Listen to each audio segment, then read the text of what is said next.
Hey everybody, welcome to the ANDIKA Bulletin for Wednesday, the 29th of January 2025. Time right now is 9 minutes past 12 Queensland time, and this should be episode 17, so thanks for joining. Now, the ASX 200 is having a bit of a pump at the moment. She's up 75 points, or nearly 1% at 84.74. And if you can see here, this is the 2-minute chart. And if you just look around this little section here, it's just this bump the ASX just took up there. And that's because we had some December quarterly CPI data drop, which I'll get to in a moment. So we've got a bit of a broad-based rally then on the ASX. It's across the board. Resources are, however, a little flat, but it is again in financials and a lot of the industrials moving the market up higher as we speak. In other news, Sigma Health, which is the company that's going to do the reverse IPO with Chemist Warehouse, they are currently in a trading halt. Their extraordinary general meeting is happening today. That'll basically ratify it. Early days, of course, but it looks promising on that front as well. Now, let's have a look at where the Aussie dollar is. Right now, the Aussie dollar is at 62.36, and you can see its recent movements here. Now, we've had some inflation data come out, so let's go into that right now. So this is off the Bureau of Stats, and basically over the 12 months, I'll just highlight it here, over the 12 months to December 2024 quarter, the CPI rose 2.4%. Now, why is this important? Well, it's important because it's actually a little bit lower than what they had before and what they had expected. So that's why they're sort of jumping a little bit there. Now, the RBA do like to use the trim mean. Now, that's like our version of the core inflation. Now, the trim mean provides a view of the underlying inflation by reducing the effect of what they call irregular or temporary price changes that can impact the CPI. This quarter, the trim mean excluded the falls in both electricity and automotive fuel, along other large price rises and falls. The trimmed mean annual inflation was at 3.2%, down from 3.6% in the September quarter. So what we've got here is the core inflation is down.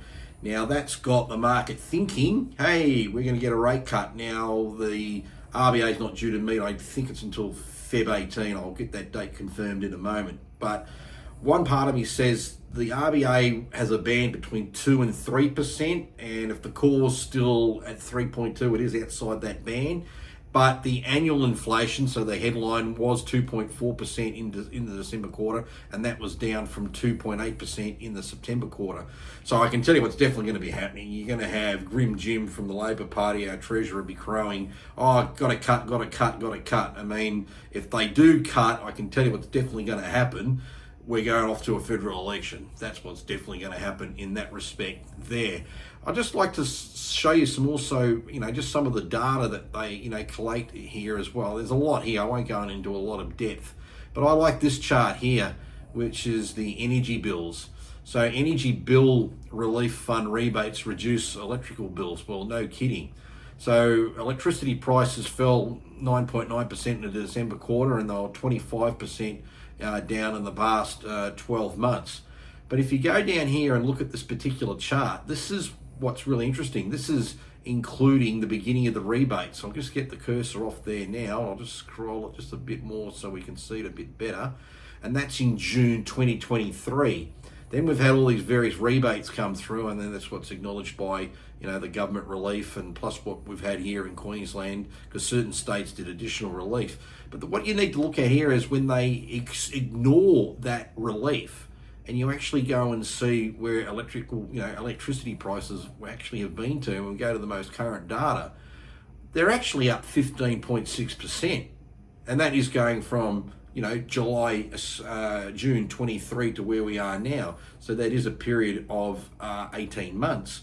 But at the end of the day, they're still higher, and it's still a reality. And these rebates aren't here forever.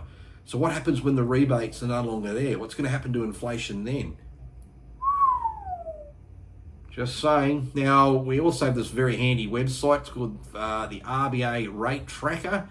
It's on the ASX, and it's just a good way of getting what they think the chances are of a rate cut. Here it is. The next RBA board meeting and official cash rate announcement will be the 18th of February 2025. So a few weeks away from that. Now, this is as of yesterday's date. So as at the 28th of January, the ASX 30-day interbank cash rate futures for February was trading at 95.735, and that indicates an 84% expectation of a interest rate decrease to 4.1% at the next RBA board meeting. So the probability is suggesting there will be a rate cut. Now, that's interesting because you go back, that's probably, going to put some pressure, one would think, on the Aussie dollar. That's where we've sort of been a couple of moments before. Remember, this is measuring it every minute.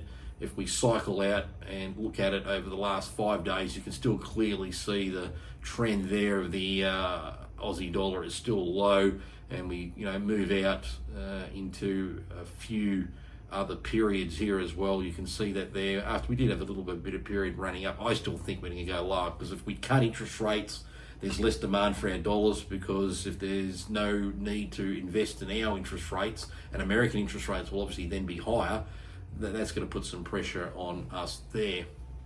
Now, back to ChatGPT and the big deep seek scenario that unfolded. That's the thing that knocked out the Nasdaq not last night, but the night before.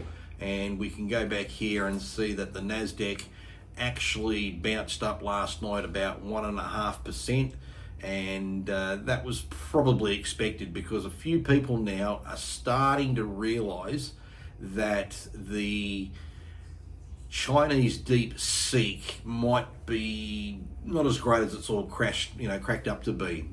And I'll just read this out to you here. There is a technique in AI called distillation, which you're going to hear a lot about. It's when a model learns from another model. And this is Stacks, who now works for the Trump government. Effectively, the student model asks the parent model millions of questions, mimicking the reasoning process and absorbing knowledge. They can essentially extract the knowledge out of the model. There's substantial evidence what DeepSeek did, and here was distill knowledge from OpenAI's models. I don't think OpenAI is too happy about this. So they've created a model that asked millions and millions of questions to an existing model, and as much as they absorbed it all in, and that was one way of creating it. I mean, we're going to get a lot of this sort of information, and that's quite interesting in that front. That's really happened there. And the chaos obviously was still pretty big, because here's a chart right here of NVIDIA, that's the one there in green, up against Cisco Systems, which in the day was the big internet darling that helped create the internet, and they peaked out basically when we had the .com boom and bust. Are we going to see a bit of history repeat itself there? Are those big jaws going to go crunch into there? Don't know. Anyway, that's about as much as I can add today, so just a bit of information there. So take it easy, and we'll come back tomorrow and see where the markets are at. Till then.